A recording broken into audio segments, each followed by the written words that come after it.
Ibu, Siang. saya pewara pada hari ini untuk melanjutkan kegiatan diseminasi pembelajaran mendalam untuk mewujudkan generasi unggul dan berbudi pekerti luhur pada sesi kedua. Karena sebelumnya kita sudah bertemu di pertemuan sebelumnya membahas tentang proses pembelajaran, kemudian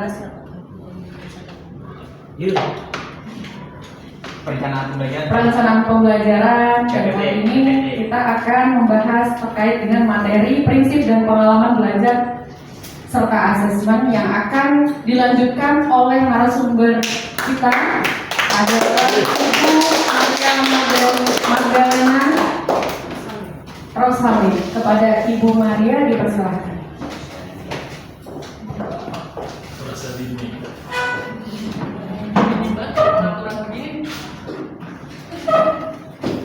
Ya, selamat pagi Bapak Ibu. Ya, masih semangat ya Bapak Ibu guru, masih pagi. Ya, hari ini saya akan berbagi sedikit dari apa yang sudah saya dapatkan saat pelatihan pembelajaran mendalam bersama Pak Fuad dan Bu Adel, Bapak Ibu. Iya.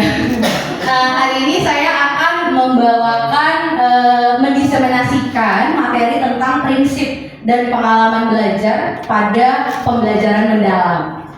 Bapak Ibu, izinkan saya next slide dulu ya. Ya, ini judul kita ya, ini diambil dari modul 3 kemarin saat pelatihan. Ya, tujuannya Bapak Ibu, ada 3 tujuan dari pertemuan hari ini. Yang pertama adalah menjelaskan prinsip-prinsip pembelajaran mendalam yang mencakup berkesadaran, bermakna, dan menggembirakan, dan contoh-contoh penerapannya.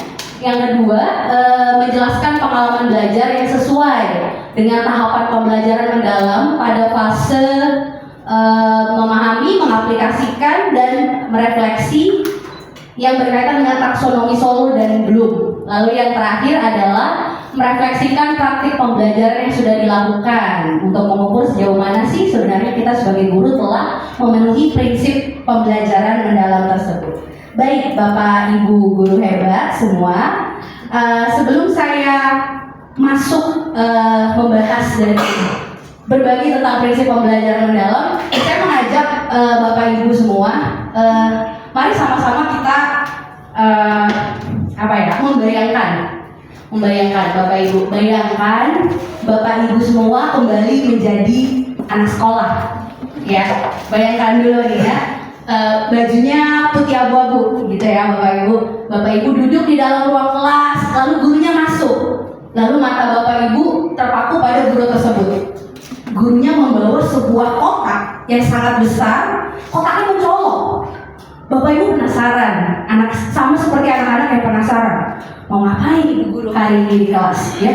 Lalu ibu gurunya mengajak begini, anak-anak, apa yang ada di dalam kotak ini? Lalu Bapak Ibu guru karena sedang menjadi anak SMA mulai menebak, wah mainan, wah materi hari ini mungkin peralatan penelitian, menebak anak-anak. Bapak Ibu guru mulai menebak ya. Lalu gurunya perlahan-lahan membuka kotak itu ya. Dibuka kotak itu, ternyata bukan zong. Ternyata di dalamnya ada misteri, teka-teki yang harus Bapak Ibu pecahkan, yang harus anak-anak SMA pecahkan. Tentang apa? Ternyata mereka harus mengevakuasi kota yang kebanjiran, Bapak Ibu. Nah, lalu sebagai anak SMA, ketika kita harus mengevakuasi kota yang kebanjiran nih, diberikanlah cara-cara, tahapan-tahapan yang harus dilakukan. Apa yang harus kita lakukan untuk mengevakuasi kota? Lalu Bapak Ibu dibagi menjadi kelompok-kelompok oleh guru ya. Kalian akan menjadi tim evakuasi pertama, tim evakuasi kedua, tim evakuasi ketiga, tim evakuasi keempat. Tujuannya menyelamatkan seluruh warga kota yang terjebak banjir. Ada nenek-nenek, ada anak bayi. Gimana caranya supaya bisa selamat? Lalu guru itu menyisipkan materi pada pertemuan hari itu. Sebenarnya bagaimana sih cara kita mengevakuasi masyarakat? Bagaimana sih cara efektif yang harus kita lakukan untuk mengevakuasi masyarakat yang terjebak banjir? Lalu kelas itu berhasil akhirnya menyelamatkan warga yang terjebak banjir. Misalkan sebut saja Kota Bekasi misalkan ya. Dan warga pun senang, bahagia, terselamatkan. Nah, waktu berlalu Bapak Ibu, satu minggu, 1 bulan, 1 tahun. Materi pembelajaran itu masih melekat di dalam hati kita. Ya, itulah yang akan kita bahas pada hari ini mengenai prinsip pembelajaran mendalam yang mencakup 3 hal: mindful, berkesadaran, meaningful, bermakna, dan joyful, menggembirakan. Bagaimana sebenarnya pembelajaran di dalam kelas bisa dikemas dalam 3 hal tersebut. Nah, PR-nya adalah apakah kita sebagai Bapak Ibu guru mau sedikit bayar harga untuk memikirkan itu semua. Tapi saya percaya Bapak Ibu guru yang hebat pasti mau bayar harga ya Bapak Ibu. Nah, kita akan sama-sama lihat ya Bapak Ibu. Ini tadi sudah saya sebutkan ya, ada 3 prinsip pembelajaran bermakna, yaitu prinsip pembelajaran mendalam maksud saya. Ada berkesadaran, bermakna, dan menggembirakan. Nah, sebelum saya pindahkan ke next slide, boleh nggak kira-kira boleh deh Bapak Ibu tengok kanan kirinya, cari teman berdua. Kalau ganjil boleh bertiga Bapak Ibu. Singkat saja, 2 menit aja. Diskusikan sebenarnya dimaksud dengan berkesadaran itu apa, bermakna itu apa, menggembirakan itu apa. Diskusi aja Bapak Ibu. Kembali lagi ya tadi ya, growth mindset. Nggak ada benar dan nggak ada yang salah, tapi poinnya adalah bagaimana kita saling bertukar pikiran. Oke, mulai dari sekarang 2 menit Bapak Ibu diskusikan. Apa sih yang dimaksud dengan berkesadaran? Apa sih yang dimaksud dengan bermakna? Apa sih yang dimaksud dengan menggembirakan? Sadar. Berani mau sendiri. Kemudian bermakna. Menjawabkan. 2 menit ya. Sudah 20 detik berlalu.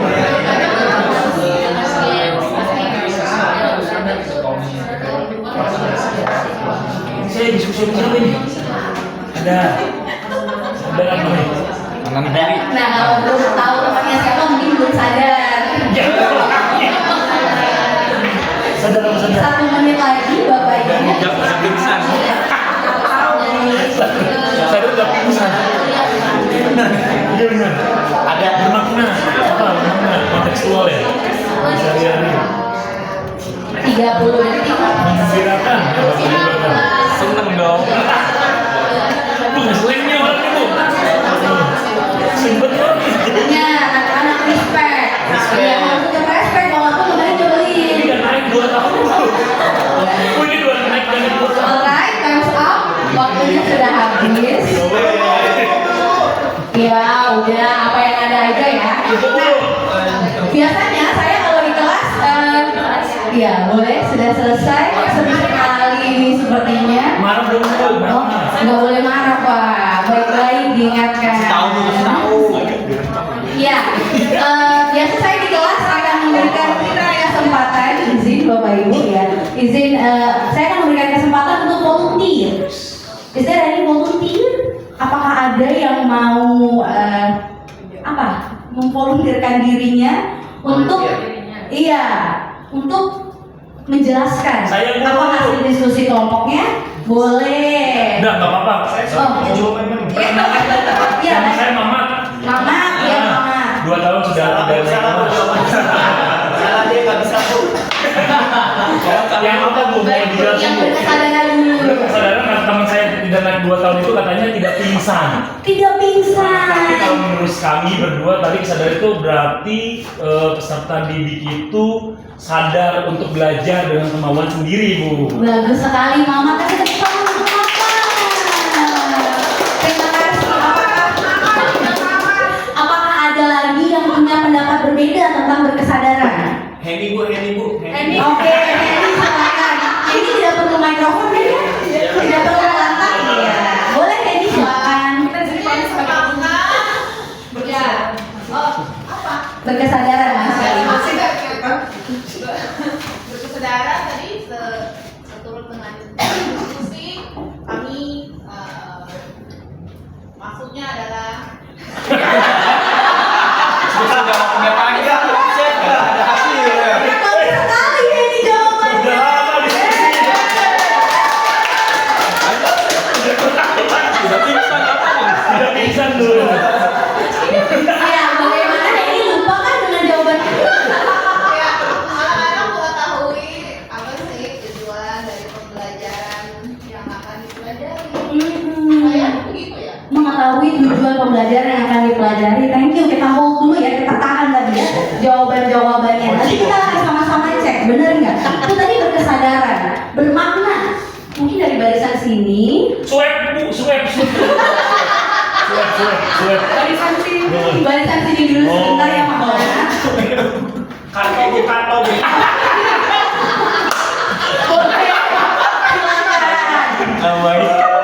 Apa ya? Apa ya? Bermakna itu kegiatan pembelajaran itu membekas di kita dan dilupakan. Tidak mudah dilupakan. Terima kasih. Kita lanjut ke menggembirakan mungkin ya. Ada? Kalau nggak ada, oh ada. Iya, pas menggembirakan di sini menurut kelompok saya Mhm. sepakat dengan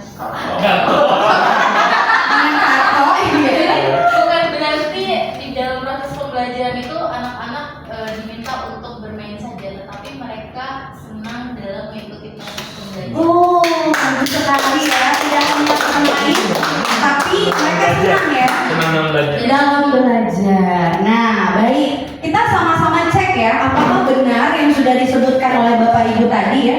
Kita akan masuk ke berkesadaran terlebih dahulu.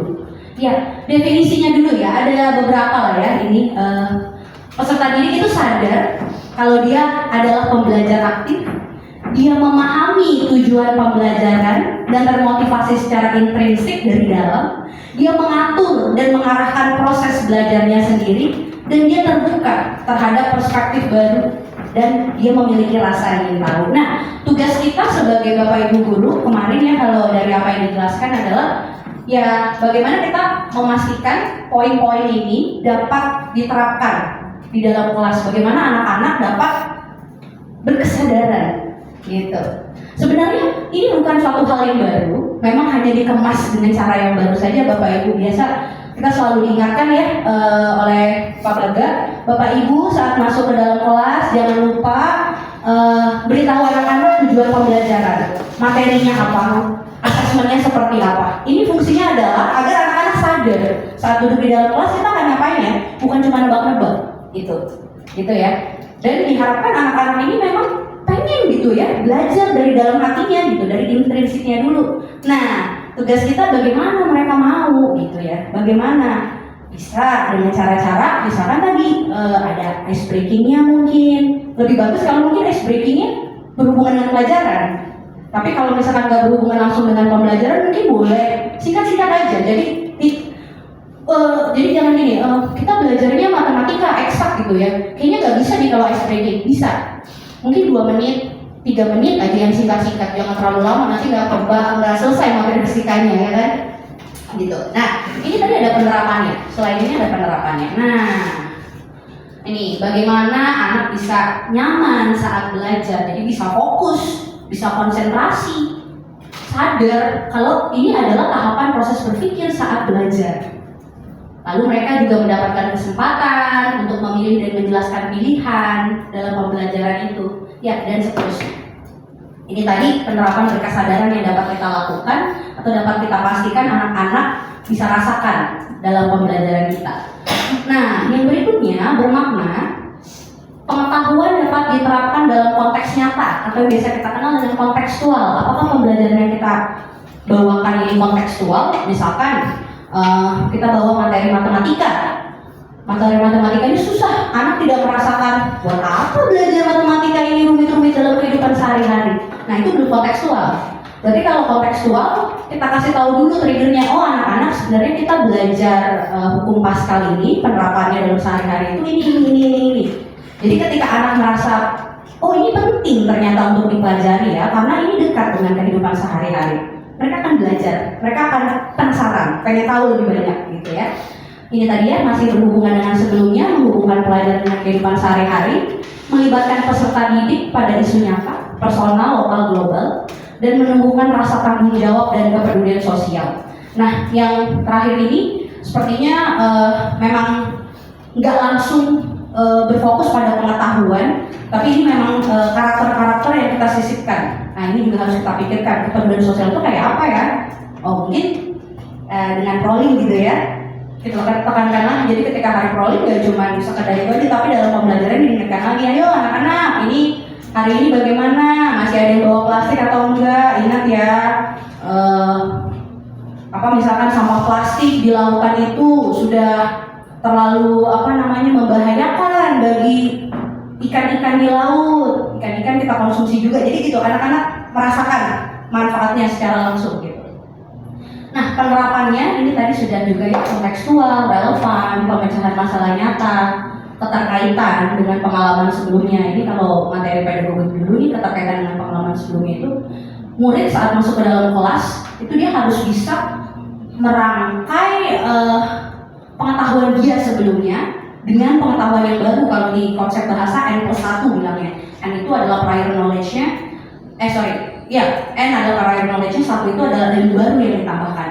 Jadi ketika anak masuk ke dalam kelas terus belajar fisika misalkan yang susah banget dan dia nggak tahu ada relasi sebelumnya dengan materi sebelumnya, maka itu blast gitu, nggak ada koneksi, dia nggak paham. Tapi kalau ada koneksi dengan pembelajaran sebelumnya, itu kan nanti akan jadi keterkaitan-keterkaitannya sama dengan cara kerja otak kita juga kan, neuron satu dengan neuron yang lain itu kan saling terkoneksi gitu. Nah itu dia. Terhubung dengan bidang ilmu lain, ini nanti akan masuk ke pembelajaran Bu Adel ya, inquiry kolaboratif juga, dan membentuk pembelajar sepanjang hayat. Karena sama seperti guru juga yang adalah pembelajar sepanjang hayat, seharusnya kita juga bisa mendidik anak-anak kita kalau belajar itu ya nggak cuma dalam ruang kelas, sampai kita mati kita akan terus belajar gitu. Nah yang terakhir ini tadi definisi menggembirakan atau joyful learning, belajar dalam suasana positif ya, menantang, menyenangkan, menghubungkan emosi positif dengan materi, menumbuhkan rasa ingin tahu, kreativitas, motivasi intrinsik, lagi-lagi ya, motivasi intrinsik dari dalam, memenuhi kebutuhan dasar, fisik, rasa aman, kasih sayang, penghargaan, aktualisasi diri. Ini tadi masih sedikit berhubungan yang terakhir dengan Pak Fuad, bagaimana cara kita memuliakan murid itu sendiri. Ternyata dalam proses pembelajaran, bukan cuma kita yang merasa harusnya kamu menghormati saya loh sebagai guru, kamu harus memuliakan saya sebagai gurumu yang mengajar kamu, tapi juga kembali ke kita. Saya juga jadi belajar lagi ya, apakah dalam proses pembelajaran di dalam kelas saya memuliakan murid itu bukan begini-begini bukan, tapi menempatkan mereka sebagai orang yang setara dengan kita, walaupun misalkan maaf saya sih masih juga misalkan Yong ini kan kurang banget ya, aduh iya itu saya selalu berlatih di dalam kelas tuh, oh baik terima kasih Yong, walaupun aslinya nggak pengen bilang terima kasih, hello lu ngomong apa gitu ya, misalkan kasarnya ya, makanya kadang kasarnya saya itu keluar di dalam ruang guru ya Pak, saat ngobrol sama Pak Taufik misalnya, keterlaluan banget sih ini anak gitu ya. Tapi di dalam kelas itu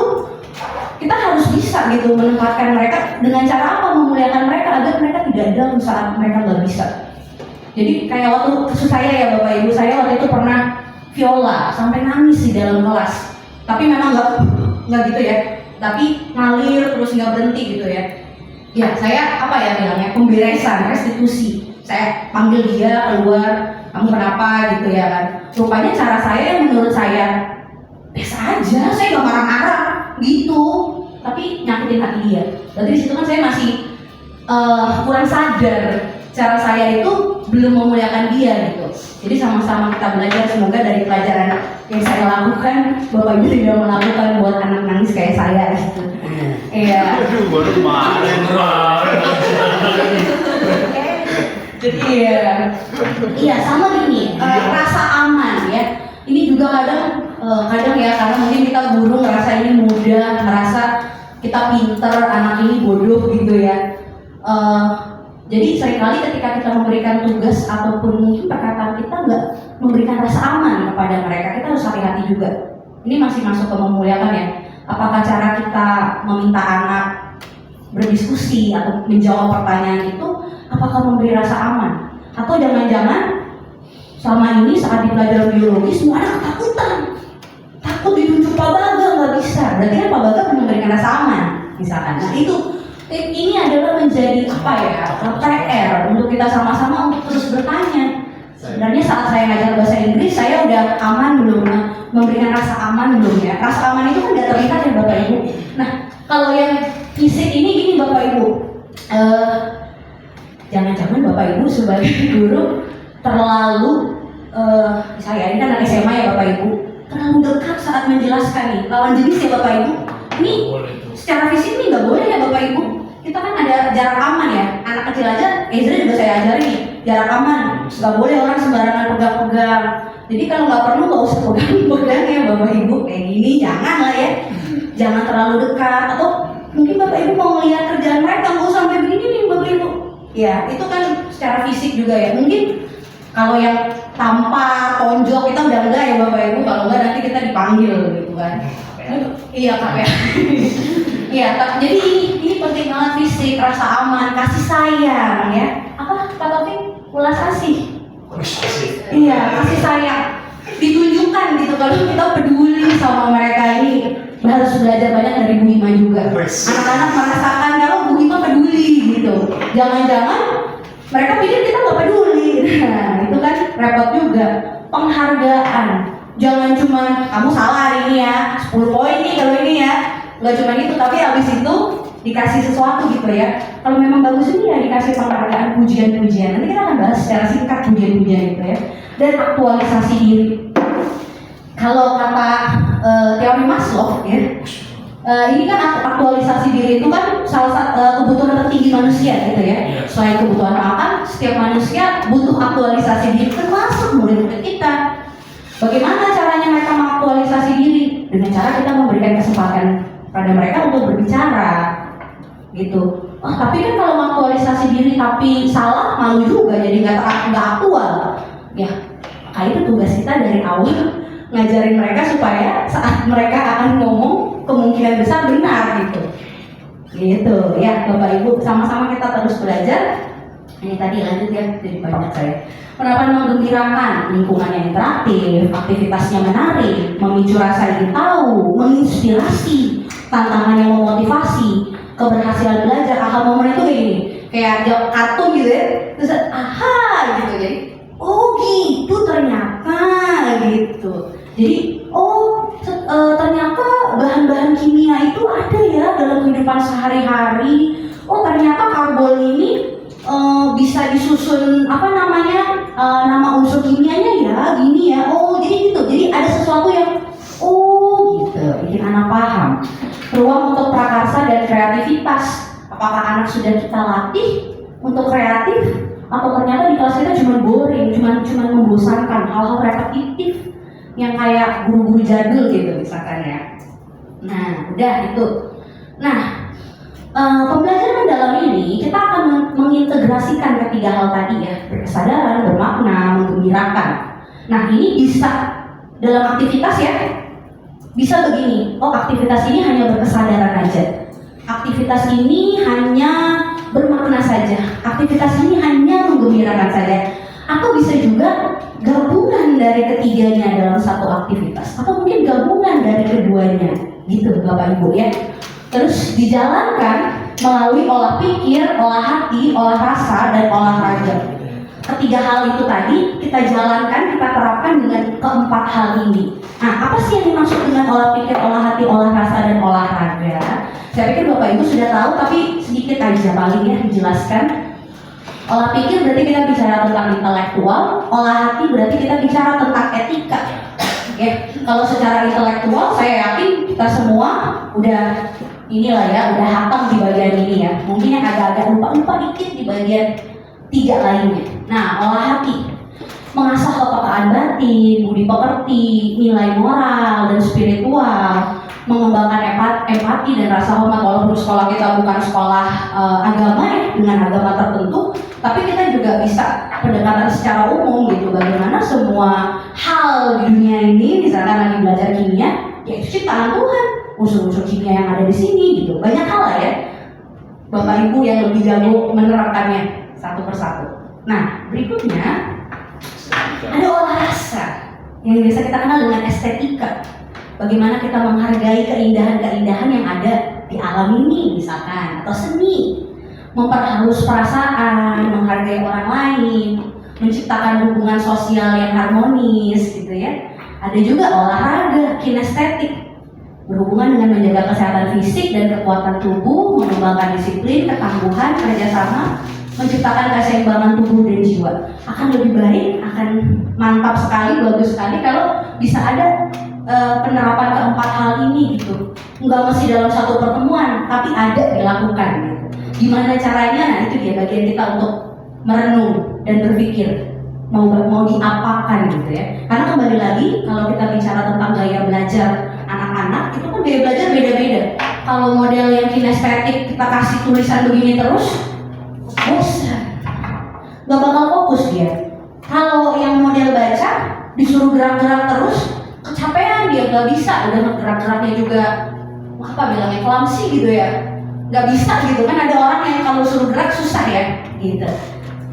Jadi balik lagi gitu. Jadi kita sedang belajar ulang sebenarnya. Ini bukan hal yang baru, tapi ketika diramu jadi suatu hal yang disebut pendekatan pembelajaran yang dalam, nah itu jadi menarik untuk kita belajar ulang lagi sebenarnya, Bapak Ibu. Nah, ini tadi udah kita bahas ya. Kalau sebelumnya tanpa berkesadaran bermakna bergembirakan, mungkin anak-anak nggak fokus sama TP-nya apa gitu ya. Sekarang jadi fokus sama TP-nya apa. Kita mau ngapain aja pada pertemuan hari ini. Bermakna.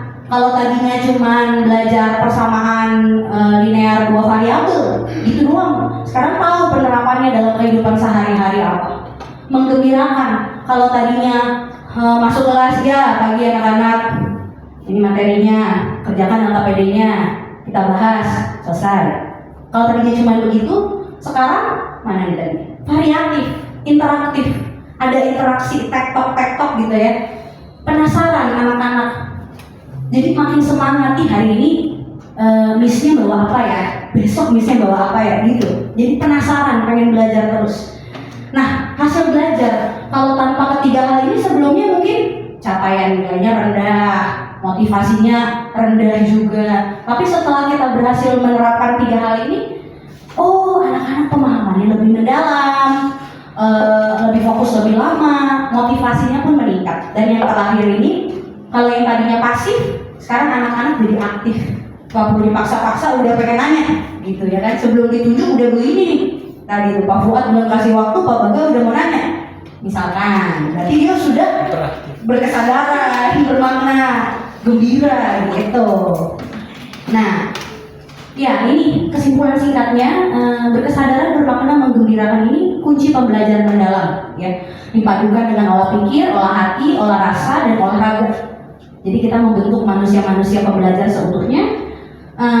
Ya ini ada sebuah kutipan ya dari Ki Hajar Dewantara bahwa pendidikan itu untuk menciptakan harmoni antara akal, hati, rasa, dan tubuh. Dan tugas kita guru bagaimana menerapkannya dalam pembelajaran kita. Nah, Bapak Ibu tadi itu prinsip. Saya udah habis waktunya. Udah lagi. 10 menit lagi, waduh, 5 menit ya? 10. Oh, 10 menit. 10 menit lagi. Ya, 10 menit lagi, Miss. Oke, siap. Aduh. Oke, yang kedua ini berhubungan tadi ya. Pengalaman belajar dalam pembelajaran mendalam. Nah, coba sekali lagi Bapak Ibu diskusikan bersama kanan kiri Bapak Ibu 2 menit saja. Pernahkah Bapak Ibu belajar sesuatu yang membuat Bapak Ibu lupa waktu? Udah 3 jam belajar, nggak dipaksa ya Bapak Ibu. Bukan karena Pak Baga atau Pak Fuad suruh, tapi belajar sendiri tapi lupa waktu.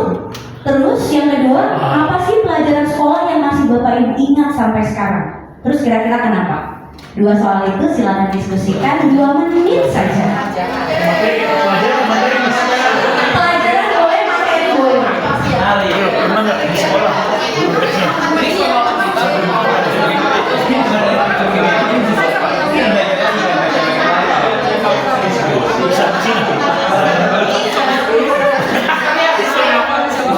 Apa jangan-jangan gak ingat? Dulu aja ya? Sebagai murid.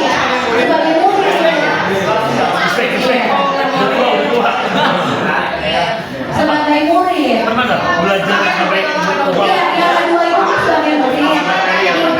Yang pertama itu kalau bapak ibu belajarnya baru-baru ini boleh juga. boleh dong? Boleh kalau belajarnya baru-baru ini. Ayo. Oke, sebentar. 30 detik lagi ya. Apa? Saya udah lagi ada. Oke, siap. Wih, seru banget ini. Nggak bisa. Ini berarti anak-anaknya sudah merasa gembira untuk belajar sampai kayak gitu. Iya, Juliania.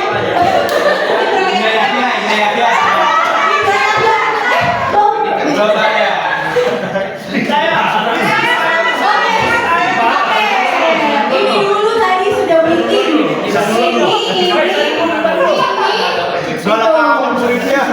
Ya, silakan Pak Taufik.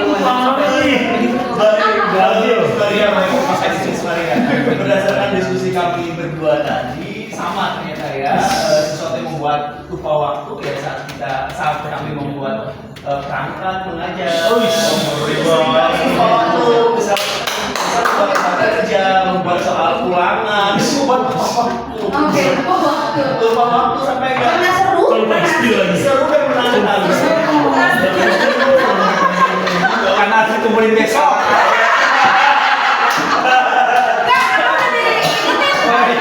Kalau selalu ya. Saya mohon maaf ya, bukan karena kumpulin besok, saya sering banget merah karena memang belum bisa kan, sama tidak saya kerjain. Saya merah. Bener. Tapi memang saya berusaha menyelesaikannya. Karena itu bagian dari tanggung jawab. Dengan ketepatan yang benar ya, kesempatan yang benar. Ya. Lalu berkaitan dengan nomor 2 ya Bu Sylvia, pelajaran masih diingat itu sosiologi, saya pelajaran agama Islam dan pelajaran bahasa Inggris. Sesuai sih, sesuai. Indonesia paham kan? Sesuai. Bahasa Indonesia enggak bahasa Inggris. Nanti dulu Kenapa saya Sama. Dengerin dulu kenapa? Saya masih ingat guru agama Islam saya selalu ketika masuk kelas itu selalu menulis ayat-ayat dalam Al-Quran di papan tulis dan tidak ada bacanya gitu ya, dan harus sesuai kita melengkapinya dengan ada baca dan semua bekas banget. Jadi ibunya langsung apa nih ada bacanya apa I, E, U gitu ya, pokoknya kami melengkapi gitu. Bermakna berarti itu. Bermakna banget sama anak ini, dan itu juga menyebabkan saya sampai betul-betul hafal bagaimana menuliskan lengkap dan benar beberapa surat dalam Al-Quran gitu kan, itu saya ingat. Kemudian saya- bahasa Inggris kenapa saya ingat ya? Karena saya sangat menyukai pelajaran itu ketika sekolah dan saya Sesuai. mempelajarinya ditambah dengan lagu-lagu tahun 80. Kontekstual ya. Oh ya, udah deh, tambah sampai sebentar ya Mbak Ren. Iya. Gimana? Nyambung dari pertanyaan yang pertama tadi apa yang disampaikan oleh Pak Taufik, betul ya, memang kadang-kadang itu asik, karena memang udah asik aja mengerjakan perangkat karena memang dari kami merasa bahwa kami bertanggung jawab untuk mengerjakan itu dan menyelesaikan itu gitu. Berarti kan sudah berkesadaran ya. Terus yang kedua berkaitan dengan pertanyaan nomor 2, yang saya ingat sosiologi, karena setiap masuk tuh gurunya selalu memberikan beberapa hal yang berkaitan dengan realita-realita di masyarakat gitu. Jadi saya merasa senang aja ketika semua pelajaran itu dikaitkan dengan implementasi dalam kehidupan sehari-hari. Itu yang pertama. Yang kedua adalah ada satu lagi tapi bahasa Arab, karena waktu itu saya lintas minatnya bahasa Arab, disuruh ngapalin 100 kata. Saya cuma hafal kolamun doang. Saya Yang masih ingat kolamun. Apa artinya? Apa artinya? Iya. Kitabun. Woi! Yang Cijarun, jendela. Jantung. Mas muka, mas muki. luar biasa. Terima kasih Bapak Ibu guru. Berikutnya ya, Bu Arya dulu ya. Ini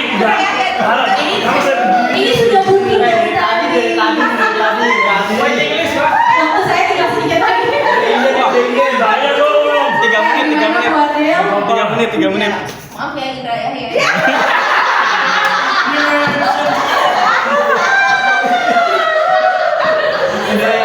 Bapak Iren.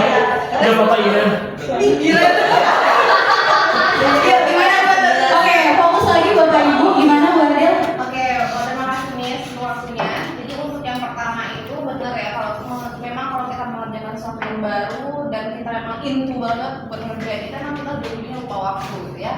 Ya ujungnya pasti ada seperti mungkin deadline atau memang ya tuntutan tanggung jawab. Tapi kalau kita sudah menikmati ya nggak berasa beban aja gitu. Betul. Jadinya ya udah tahu udah 2 jam 3 jam kayak gitu ngerjainnya. Nah itu yang pertama. Kemudian yang kedua untuk pembelajaran sekolah di sekolah yang paling saya ingat itu adalah pelajaran IPA di waktu saya SD. Jadi waktu itu lagi belajar perkembangan hewan ya, perkembangbiakan hewan. Jadi kita karena saya di kampung ya Miss ya, jadi itu benar-benar diajak ke sawah, terus ngeliat iya dikasihnya kayak oh iya kalau kodok itu asalnya tuh dari sini gitu. Kalau perkembang ini kan kelihatan kan kalau di sawah itu seperti apa. Jadi bagi saya kayak oh iya dekat ya dengan pikiran gitu. Nah, terima kasih Bu Adel. Ya, berikutnya apa Bagas? Saya Jinil Bu yang mau ngomong. Saya Jinil ngomong dia. Yang pertama, Nah, pernahkah untuk lupa sering ya untuk pulang kadang jam Lupa udah pulang. kan saya katanya jam 5 pulang di foto saya buat bukti ke istrinya katanya. Itu karena kasihkan kerja mungkin ya. Oh, kasihkan kerja sampai jam 5. Jam 5, setengah 5. ini berdua nih tukang foto nih. Yang kedua kalau saya matematika mungkin. Suka banget apa nggak suka banget ini? Pertama suka dan pernah mendapat nilai jelek. Jadi saya ingat habis itu saya belajar. Jelek. Iya. Ini pengalaman belajar ya. Tadi kan Bapak Ibu cerita ya, oh ini berkesan karena kontekstual. Ini kembali saya bilang tadi ya, ini bukan suatu hal yang baru banget. Gitu sudah ada dari SD Bapak Ibu. Tapi ini diramu sedemikian rupa ya. Nah, pengalaman belajar seperti itulah yang membuat kita terus ilmu-ilmu itu ya, materi itu atau mungkin kejadian itu masih terus melekat dalam benak kita. Pertanyaannya, apakah 10 tahun dari sekarang, 15 tahun dari sekarang, pelajaran yang kita kasih ke anak-anak, apakah akan ada yang masih melekat? Ya, kita belum tahu jawabannya sekarang. Mungkin nanti. Jawabannya nanti. Ayo pinter banget sih. Pertanyaan. Iya, itu ya Bapak Ibu. Ini pengalaman belajar itu tadi ya sempat disentuh sedikit ya tentang Solo, Bloom gitu ya. Pengalaman belajar dalam pembelajaran mendalam ini itu kan ada di tahap awal ya. Bagaimana kalau di tahap awal dalam pembelajaran mendalam itu kita akan berbicara tentang memahami ya. Kalau di konteks taksonomi Solo berarti unistruktural dan multistruktural. Nah, kalau di taksonomi Bloom setara dengan mengingat dan memahami. Itu pembelajaran mendalam. Namanya pembelajaran mendalam kan udah mulai dari permukaan ya, surface. On the surface level, terus kita getting deeper, gitu ya, makin ke dalam ya. Nah, Oh, deeper.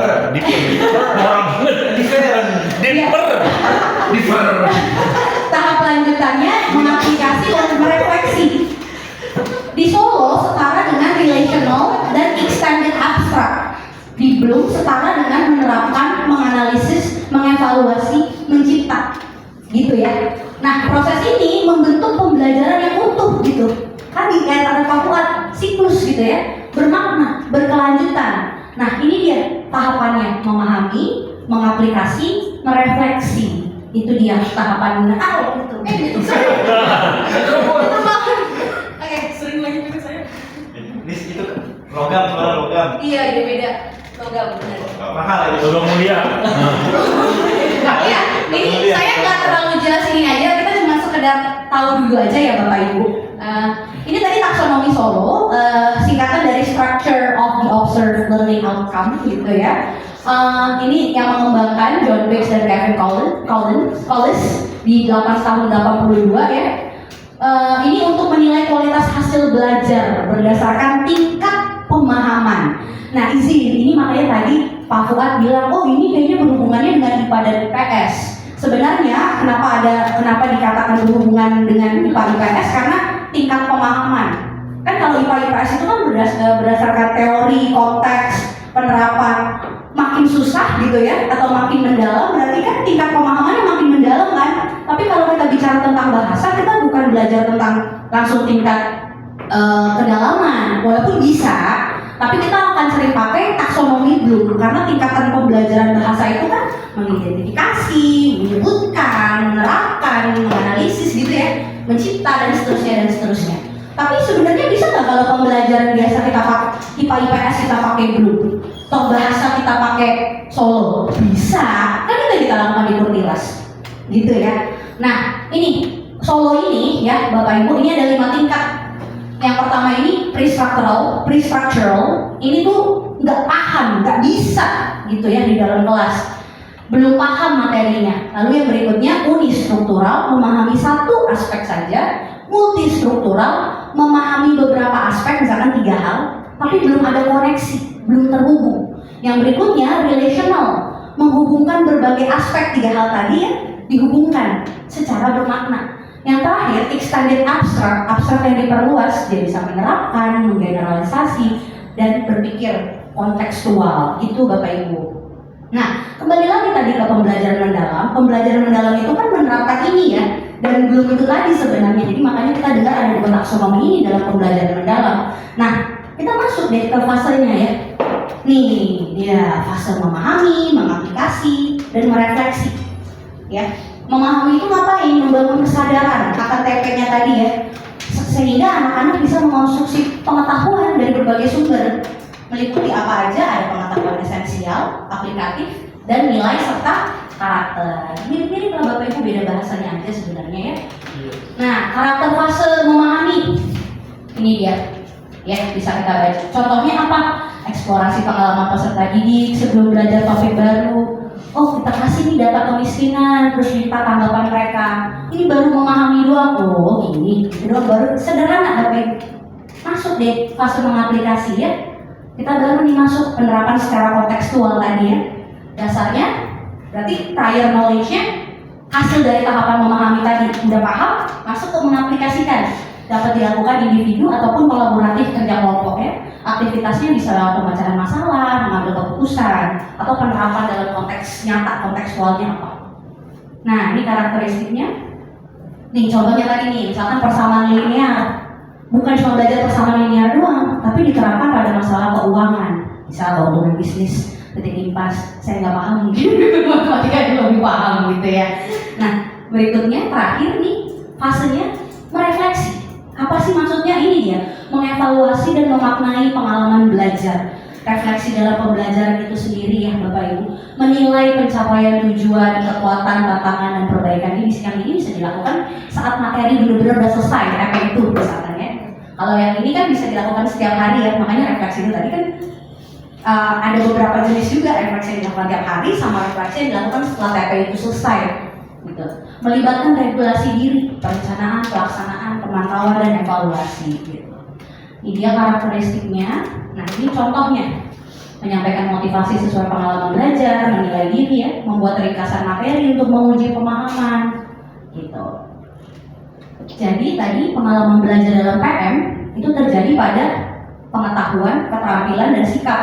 Nah, semuanya terhubung melalui proses yang tadi ya Bapak Ibu, memahami, mengaplikasi, dan merefleksi. Dikasih contoh nih Bapak Ibu. Ini dia. Dari sini ya Bapak Ibu. Memahami, mengaplikasi, merefleksi. Ini contoh dalam kognitifnya dulu. Sorry, sebentar. Ini contoh dalam pengetahuannya dulu ya. Ini contohnya dikasih tentang fotosintesis. Ini tahapan pengetahuannya dulu, belajarnya tentang apa ya. Nah, kalau tahapan tentang sikap dan keterampilannya kayak gini juga, memahami, mengaplikasi, merefleksi. Konsepnya seperti ini. Nah, nanti kalau masalah penerapannya mau bagaimana, itu nanti kita serahkan ke Pak Fuad. Kita mau disamakan kayak Pak Fuad, kita ini mau gimana. Tapi ini nggak akan terlalu berubah ya Pak Fuad, ini kan cuma pendekatan gitu Bapak Ibu. Nah, nih udah hampir terakhir Bapak Ibu. Jadi ini cuma contoh ya Bapak Ibu, saya bisa salah. Jadi Bapak Ibu yang lebih tahu pembelajaran Bapak Ibu. Jadi contoh pengalaman belajar yang sesuai dengan taksonomi Solo, ini saya nggak masukin pre-structural ya Bapak Ibu, karena pre-structural itu kan anak belum paham, nggak bisa sama sekali. Jadi saya mulai dari unistruktural, yang keduanya unistruktural, multistruktural, relasional, extended abstrak. Ini belum ya, mengingat, memahami, menerapkan, menganalisis, mengevaluasi, mencipta. Nah, misalnya contohnya Bapak Ibu, nih misalkan ini mapel sosiologi ya. Ini contohnya, ini kalau di tahapan Solo setara dengan ini, di tahapan taksonomi belum, ini setara dengan tahapan ini. Oh, kalau cuma menghafal definisi norma sosial itu baru unistruktural. Kalau menjelaskan jenis-jenis norma masuk ke multistruktural. Menganalisis relasional, ini extended abstrak. Jadi harapannya dari yang surface sampai level deeper levelnya tuh kita cakup. Kan nggak mungkin tiba-tiba ujung-ujung. Nah, kalau ternyata kita melakukannya begini berarti salah nih Bapak Ibu. Masuk ke kelas anak-anak, kita akan merancang kampanye kesadaran sosial. Itu salah. Karena langsung ambil deep-nya. Anak belum tahu. Gitu. Jadi dari awal ke atasnya dulu lama-lama ke dalam. Ini ada contoh untuk bahasa Inggris. Saya ada contoh untuk mapel lain tapi Bapak Ibu nanti sambil cek ya. Ini kan nanti juga di-share. Ini misalkan TIK, fisika, nggak cuma kalau ngafal rumus doang ya. Sebenarnya bukan hafal sih ya, memahami sebenarnya ya. Unistruktural, kalau dia tahu hubungannya antara apa, misalnya kita atasnya ngomongin gaya, menghafal rumus gaya, di bawahnya dia tahu hubungan antara gaya, massa dan percepatan misalkan, dan seterusnya ya.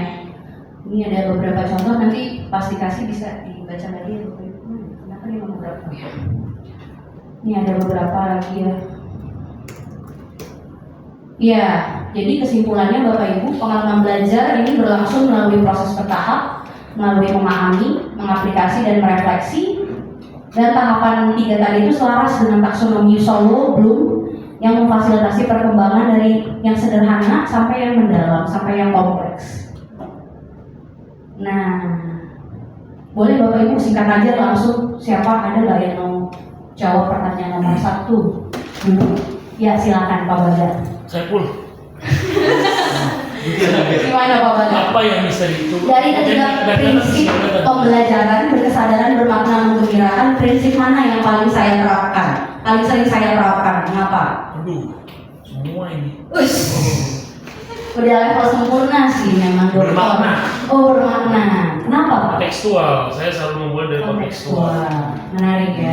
Jadi ini memang selalu diterapkan ya Pak berarti. Baik. Ada lagi? Ada mungkin yang mendekat selalu ada tuh menggembirakan. Jadi anak-anak kalau masuk kelas saya hore gitu. Ada nggak? Kayaknya enggak ya. Oh ada Pak Wildan pasti dong. Gimana Pak Wildan?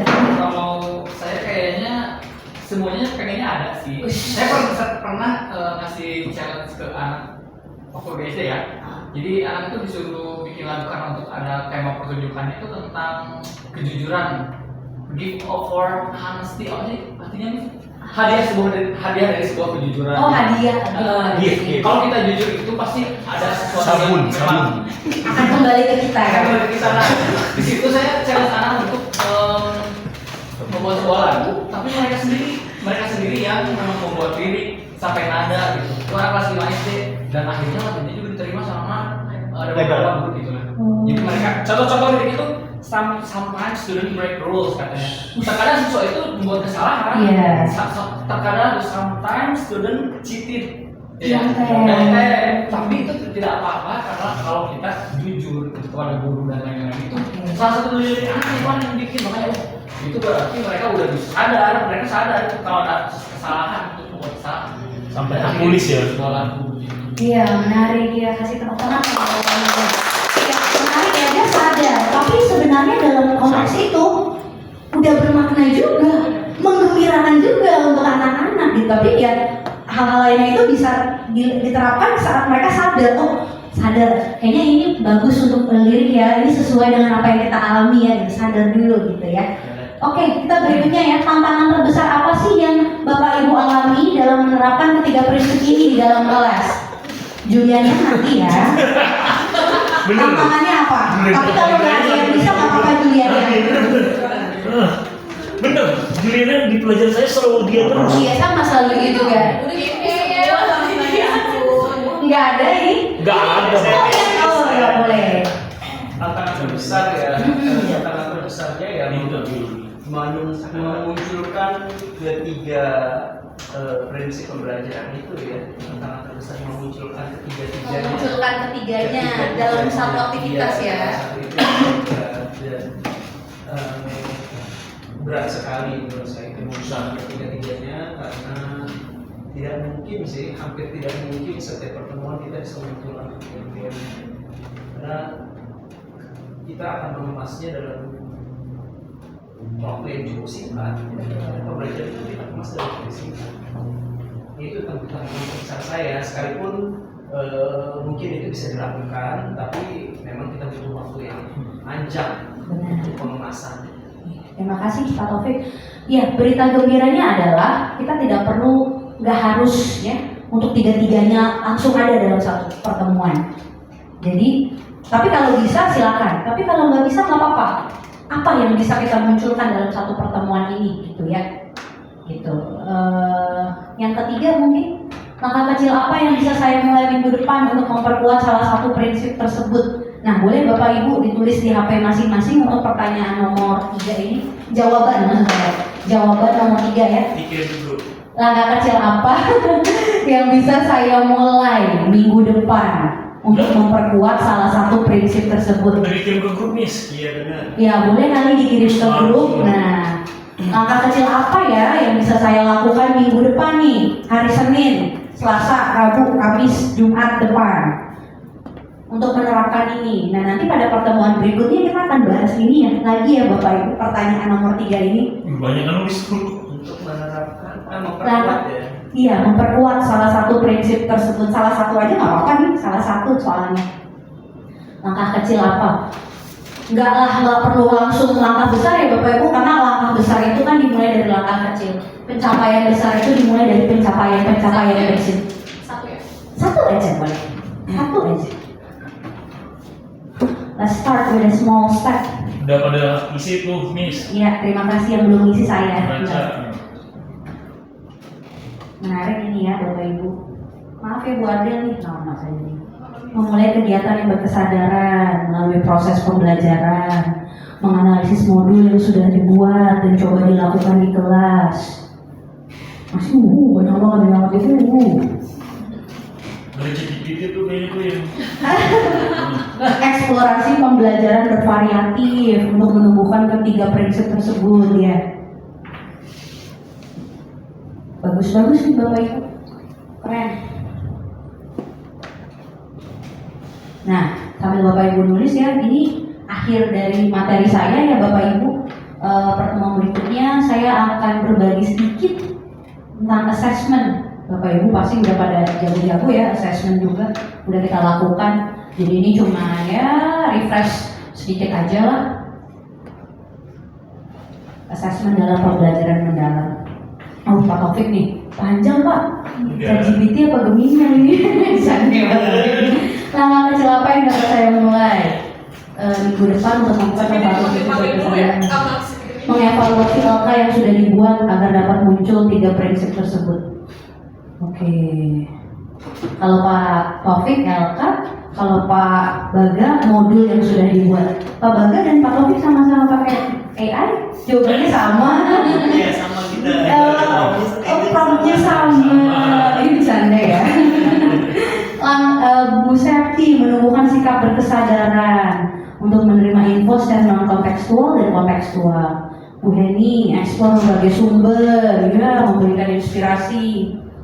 Bu Linda menambahkan konten yang kontekstual terkait materi yang sedang berjalan. Bu Syarifah nih memberi contoh kontekstual dengan pembelajaran lewat peristiwa, peninggalan, hal yang ada di sekitar murid. Benar banget nih, bisa dibuktikan dengan peristiwa peninggalan. Sama ya. Pak Jaja menciptakan suasana belajar yang menggembirakan. Wah. Bumi, saya ingin mulai dengan pembelajaran bermakna, melakukan evaluasi LKPD yang akan diberikan minggu sebelumnya dan penerapan secara kontekstual. Bapak Ibu percayalah saat kita sama-sama ya bahu membahu mau berusaha menerapkan ini, kita akan lihat minggu depan pasti akan ada feedback menarik dari anak-anak. Pelajarannya beda, guru-gurunya kok kayak lebih antusias ya, dan akan menarik sekali kalau ini terus dilakukan. gitu Bapak Ibu. Jadi jangan karena baru belajar minggu depan dilakukan, minggu depannya lupa 2 minggu kemudian ya. Kembali lagi ya, itu bagaimana kita yang mendisiplin diri kita. Kalau kata Pak Baga tuh waktu ngomong ke Arthur, Arthur apa siapa ya? Kamu biasa telat datang jam berapa nak? Lepas Pak, gitu ya. Oh besok-besok nggak usah datang 6:30 tapi 3 menit sebelumnya ya. Bulan depan 5 menit ya. Nah mungkin minggu ini kita baru bisa di 1 kelas, minggu depannya 2 kelas, minggu depannya lagi 3 kelas. Nah lama-lama kita akan belajar gitu. Nggak mungkin langsung. Nggak mungkin langsung mungkin Bapak Ibu, bertahap gitu ya. Bapak Ibu, terima kasih untuk waktu dan kesempatan yang diberikan bagi saya untuk berbagi. Sekian dari saya, terima kasih.